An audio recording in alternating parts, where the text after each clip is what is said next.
trop mignonne avec ton cappuccino, on dirait une vieille femme. Mais c'est méchant.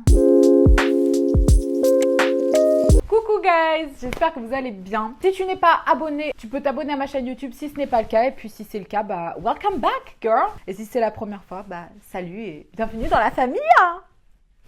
Comme le titre l'indique, cette vidéo est destinée à répondre aux préjugés que j'entends souvent à mon sujet et qu'on m'envoie même souvent en message, en commentaire ou un petit peu partout. Les choses, c'est des aberrations totales, c'est complètement faux. Je ne suis pas la personne que vous croyez.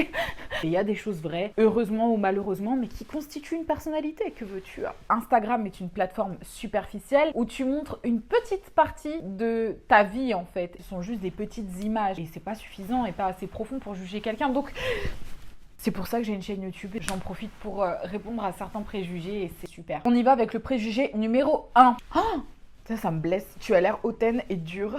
Moi, je suis une fille douce. Je mets des masques de crème tous les soirs et puis je fais des bisous à mon chéri et des câlins. Et je prends ma famille dans les bras et je leur dis que je les aime tout le temps. Peut-être que je suis un peu, je peux pas nier en bloc. Oui, j'ai des tendances parfois. Je suis un petit peu dure, moins indulgente, peut-être même intolérante, ça se trouve parfois. Mais ça constitue mon charme. Non? Non? Next préjugé, tu es superficiel.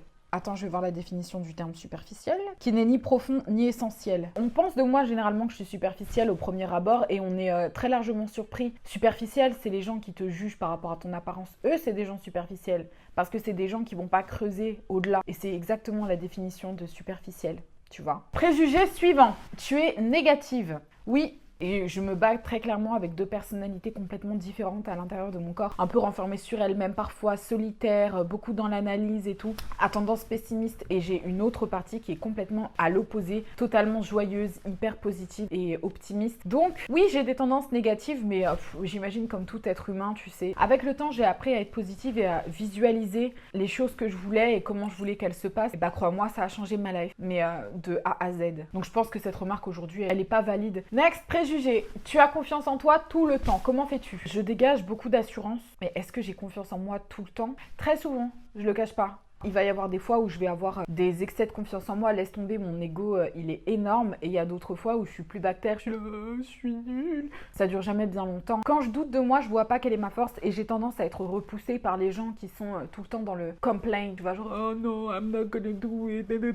Ça m'énerve. Ça m'énerve parce que c'est des parties de chez moi que je déteste. Et je déteste quand j'ai des attitudes de perdante. Donc, j'essaye au maximum d'agir comme une gagnante. Et c'est pour ça que j'ai confiance en moi aujourd'hui. Il y a beaucoup de gens qui m'envoient des messages. Comment faire pour avoir confiance en soi? Mais les gars... Crois en toi en fait. On n'a qu'une vie, tu vois. Si tu crois pas en toi, tu crois en quoi? Faut arrêter d'être desperate comme ça. Hein. Moi, je pense que la confiance en soi, c'est genre l'envie de plus, l'envie de construire, l'envie de faire des choses et d'être la seule personne sur qui compter pour faire ces choses. Et bah, visiblement, c'est toi. Bah, il va falloir que tu crois en toi.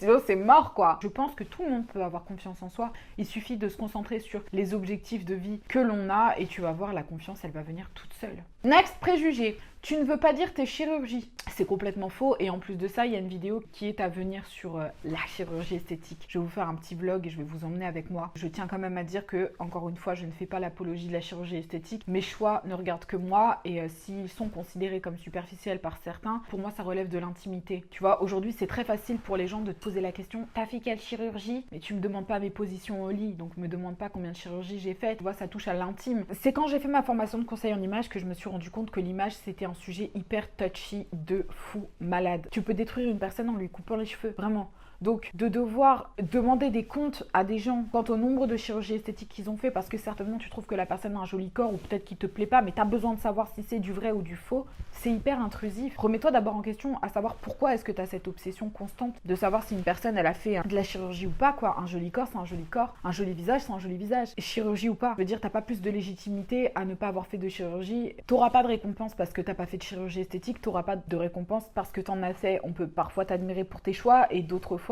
les remettre totalement en question. Est-ce que cette connaissance de savoir si oui ou non une personne a fait de la chirurgie esthétique aide les personnes qui se sentent mal à se sentir bien? Je sais pas, est-ce que c'est pour enlever la légitimité à quelqu'un qui se sent joli et qui est joli potentiellement ou pas selon le regard de chacun et lui dire bah non mais si t'es belle c'est à cause de la chirurgie esthétique sinon tu serais très laide. Yeah but at the end of the day girl, at the end of the fucking day, what's up? Il y a des pays dans lesquels la chirurgie esthétique, c'est un peu plus monnaie courante. En France, c'est vrai qu'il y a beaucoup de réticences par rapport à ça et de préjugés, ce que je trouve quand même dommage. Encore une fois, il ne s'agit pas de faire l'apologie de la chirurgie esthétique, mais quand même de trouver un juste milieu. La chirurgie esthétique, c'est quelque chose qui a toujours existé. Je veux dire, Bella Hadid, c'est évident qu'elle est passée par la chirurgie esthétique, elle n'a pas du tout la même tête before after. Est-ce que ça l'empêche d'être la top model number one worldwide? Non. Et on ne devrait pas lui enlever ce titre sous prétexte qu'elle est passée par la chirurgie esthétique. Elle a le droit, girl, she slay. Mais on est des filles, on peut pas se refaire. Ah bah si, du coup, on peut.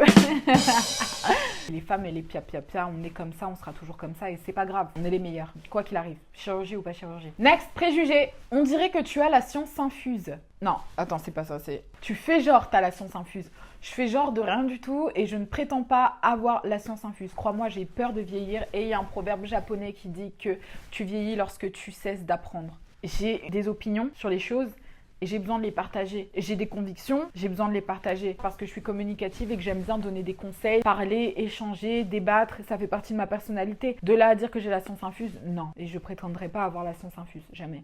Tu te maquilles trop. Ce sujet, on en a déjà parlé. J'imagine que la personne qui m'écrit, soit c'est pas faire son eyeliner, soit se maquille pas. Et en tous les cas, ça la regarde. Je pourrais la juger aussi. No comment, hein. Franchement, c'est débile de dire des choses comme ça. Next, préjugé. Ça se voit que tu fais tout le temps la fête. Cette année, pas du tout. J'adore faire la fête. Je suis une fêtarde dans l'âme. Mais cette année, beaucoup moins que les autres années parce que déjà, on est confinés. Et parce que j'ai décidé de seulement fêter le jour où j'aurai des choses à vraiment célébrer. À part un anniversaire, tu vois. Je suis fêtarde, mais je fête beaucoup moins qu'avant. Et ça me va très bien comme ça. Next, préjugé. Au début, je pensais que tu es bête et en fait, non. Alors, je vois pas ce qui a pu faire penser à des gens que j'étais bête. Je me suis jamais exprimée comme une fille bête. Peut-être que je suis bête, hein. Ma maman m'a toujours dit que pour une femme, être jolie, c'était pas suffisant et qu'il fallait avoir plus que ça. Moi, j'étais là, j'aimais me maquiller et mettre du vernis et jouer à la poupée et tout. J'imagine que c'est les a priori physiques, puisqu'on me l'a déjà dit et je l'ai déjà vécu. Mais moi, je suis contente de renverser les codes. Si c'est comme ça qu'on me voit, alors dans ces cas-là, tant mieux. Parce que être une fille d'apparence superficielle qui finalement a quelque chose à dire, bah tant mieux alors. Sachant que la majorité des filles aiment se maquiller, se pomponner, se faire les ongles, ça voudrait dire que toutes les femmes sont connes, ou en tout cas la majorité. Mais c'est débile de dire ça. Faut pas se maquiller et avoir les cheveux gras pour pouvoir avoir un discours qui a du sens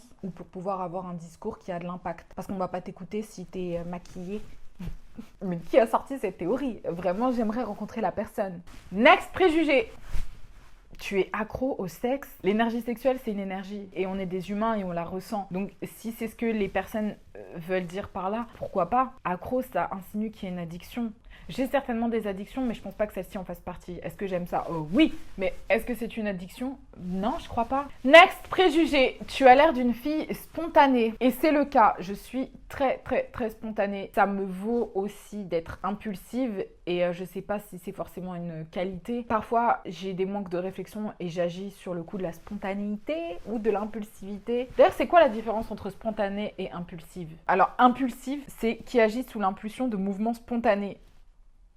Et spontané, c'est qui se fait de soi-même sans cause extérieure. Mais voilà, t'as tout compris. Je suis spontanée, impulsive. Whatever you name it, that's me. Next préjugé. Alors ça, oh my god, next préjugé et pas des moindres. Là, ça va m'énerver. Hein. Tu es une fausse féministe car tu es une femme objet sexualisé. Et ça me rend ouf.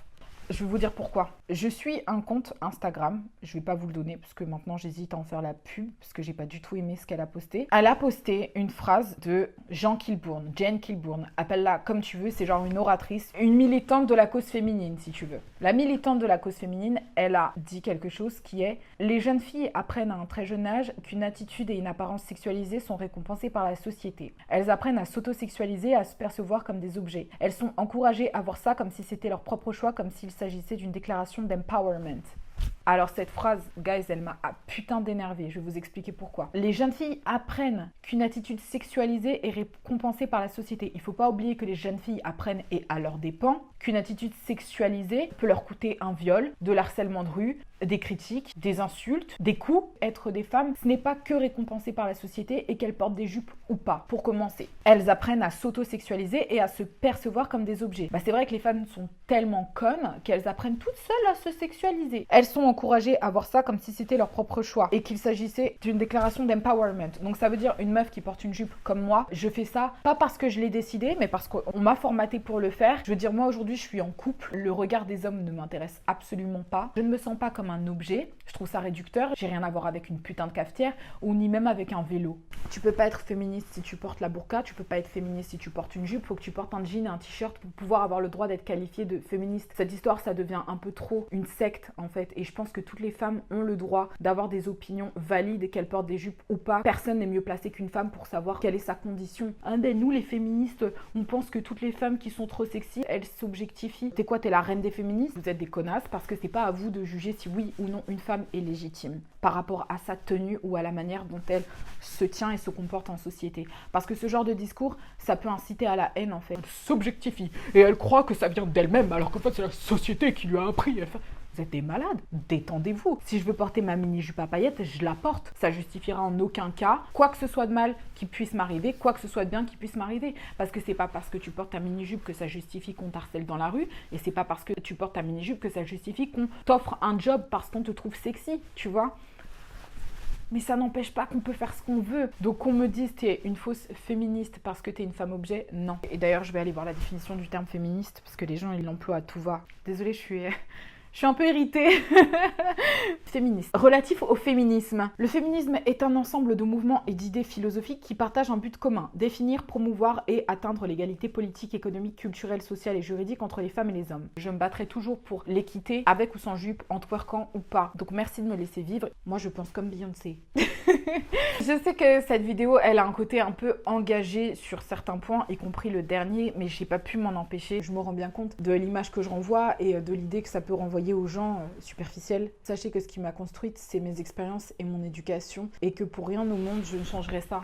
Voilà. Ni ma manière de m'habiller que j'ai choisie, ni ma manière de parler que j'ai choisie aussi. Je comprends qu'il y ait des gens qui puissent avoir des préjugés sur moi et c'est tout à fait normal qui n'en a pas. Mais la majorité du temps, c'est faux quand même. Il y a des choses vraies, c'est vrai, je l'accorde. Je suis Capricorne ascendant Gémeaux. Faut pas m'en vouloir. J'ai 2 personnes dans une personne. Ne m'en voulez pas. Je suis bipolaire par nature. J'espère que cette vidéo vous aura appris à peut-être en savoir un tout petit peu plus sur moi, si c'est pas déjà le cas. J'aime bien que les choses soient claires et j'aime bien répondre à ces petits préjugés, parfois avec le sourire et des fois avec un peu plus d'animosité. Sachez que je lis tous vos commentaires, donc si vous avez des envies sur ma chaîne, s'il y a des idées de vidéos que vous voulez voir, n'hésitez pas à me les dire en commentaire, je lirai vos messages et je vous répondrai. En tout cas, je suis très contente que vous soyez de plus en plus nombreux et nombreuses à me suivre sur ma chaîne. Donc si ça t'a plu, n'hésite pas à partager la vidéo, à la commenter, à la liker et à t'abonner à ma chaîne. Tu peux aussi t'abonner à mes réseaux sociaux. En tout cas, je suis très contente de vous avoir fait cette petite vidéo. J'espère que ça vous a plu. Je vous fais des gros bisous guys et c'est que du love. Mouah.